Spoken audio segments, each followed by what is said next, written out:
जय हिंद दोस्तों। आज के इस वीडियो में हम देखेंगे कि अर्थव्यवस्था क्या होता है। उसके बाद हम देखेंगे कि आर्थिक क्रियाएं क्या होती है, आर्थिक नियोजन के बारे में जानेंगे और अर्थव्यवस्था के 3 महत्वपूर्ण क्षेत्र के बारे में जानेंगे। प्राथमिक क्षेत्र, द्वितीयक क्षेत्र और तृतीयक क्षेत्र के बारे में आज हम जिक्र करेंगे। तो चलिए शुरू से शुरू करते हैं कि अर्थव्यवस्था क्या होता है। तो देखिए, अर्थव्यवस्था यानी इकोनॉमी हम किसको कहते हैं। देखिए, मानव अपनी जीविका को चलाने के लिए आर्थिक क्रियाएं के द्वारा आय अर्जित करता है, अर्थव्यवस्था कहलाता है। यानी मानव जो है अपनी जीविका को चलाने के लिए, यानी अपने जीवन को चलाने के लिए जो भी आर्थिक क्रिया करके अपना आय अर्जित करता है, यानी अपना रुपया कमाता है या फिर आमदनी जो भी होता है, उसी को हम अर्थव्यवस्था कहते हैं। क्या कहते हैं? मानव अपनी जीविका को चलाने के लिए अब जो आर्थिक क्रिया के द्वारा आय अर्जित करता है वही क्या कहलाता है? तो अर्थव्यवस्था कहलाता है। चलिए, उम्मीद करते हैं कि आप लोगों को अर्थव्यवस्था समझ में आ गया होगा। चलिए, आप जानते हैं कि आर्थिक क्रियाएं क्या होता है। आर्थिक क्रियाएं कहने का मतलब इकोनॉमिक एक्टिविटीज। तो देखिए, मनुष्य शारीरिक और मानसिक श्रम करते हुए जो कुछ आमदनी प्राप्त करता है, आर्थिक क्रियाएं कहलाती है। यानी मनुष्य या तो शारीरिक काम करता है या फिर क्या करता है, मानसिक रूप से काम करता है। मनुष्य 2 तरह से काम करता है, एक शारीरिक काम करता है और एक मानसिक रूप से काम करता है। जैसे आप किसी लेबर को देख रहे होंगे, आप लेबर को देखेंगे तो लेबर जो काम करता है, वो लेबर जो है वो शारीरिक काम करता है। और किसी ऑफिस में बैठा हुआ इंजीनियर या फिर सॉफ्टवेयर इंजीनियर वो जो काम करता है कंप्यूटर पर, तो वो मानसिक रूप से काम करता है। और यहाँ पे एक लेबर जो है वो शारीरिक रूप से काम करता है। तो यहाँ पे कहा गया है जो मनुष्य जो है शारीरिक या फिर मानसिक कार्य करते हुए जो कुछ आमदनी प्राप्त करता है वही आर्थिक क्रियाएं कहलाती है। शारीरिक या फिर मानसिक रूप से कार्य करके जो आमदनी प्राप्त करता है आर्थिक क्रियाएं कहलाता है। चलिए, उम्मीद करते हैं कि आप लोगों को आर्थिक क्रिया के बारे में समझ आ गया होगा। चलिए, अब थोड़ा सा आगे बढ़ते हैं और जानते हैं कि आर्थिक नियोजन क्या होता है।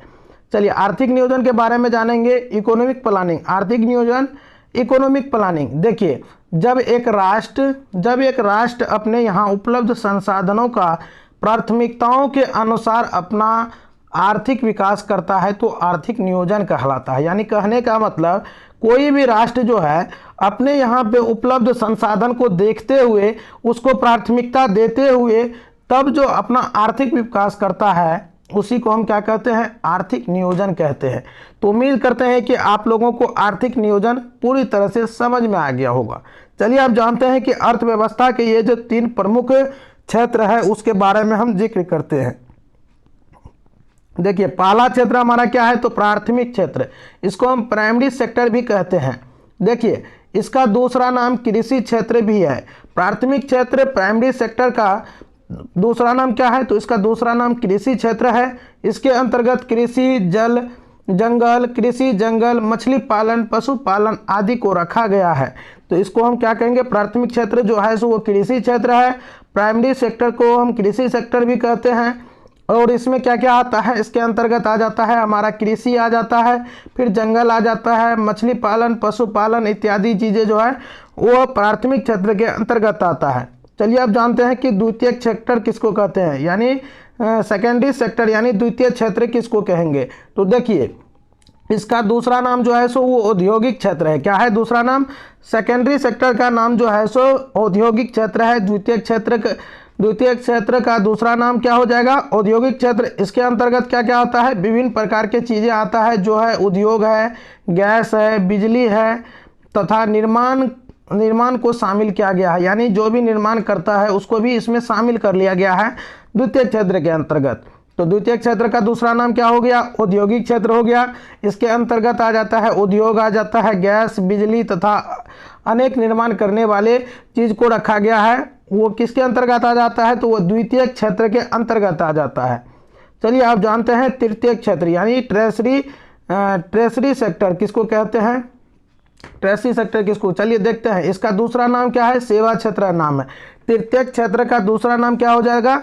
तो दूसरा नाम सेवा क्षेत्र हो जाता है। इसके अंतर्गत विभिन्न प्रकार के संसाधनों में नौकरी को रखा गया है।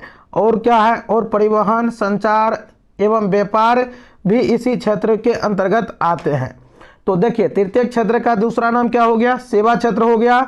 और इसके अंतर्गत क्या क्या आता है, इसके अंतर्गत परिवहन आ जाता है, संचार आ जाता है और व्यापार भी इसके अंतर्गत आ जाता है। तो तृतीय क्षेत्र आप लोगों को समझ आ गया होगा। अब चलिए आज के लिए इतना ही रखते हैं। उम्मीद करते हैं कि आप लोगों को अर्थव्यवस्था, आर्थिक क्रियाएं, आर्थिक नियोजन एवं अर्थव्यवस्था के 3 महत्वपूर्ण क्षेत्र, प्राथमिक क्षेत्र, द्वितीय क्षेत्र और तृतीय क्षेत्र अच्छी तरह से समझ में आ गया होगा।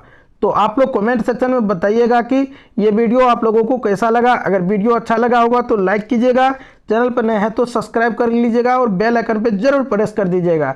इसी तरह के वीडियो हम लाते रहते हैं तो आप लोगों को नोटिफिकेशन मिल सकेगा। चलिए मिलते हैं नेक्स्ट वीडियो में, तब तक के लिए बाय।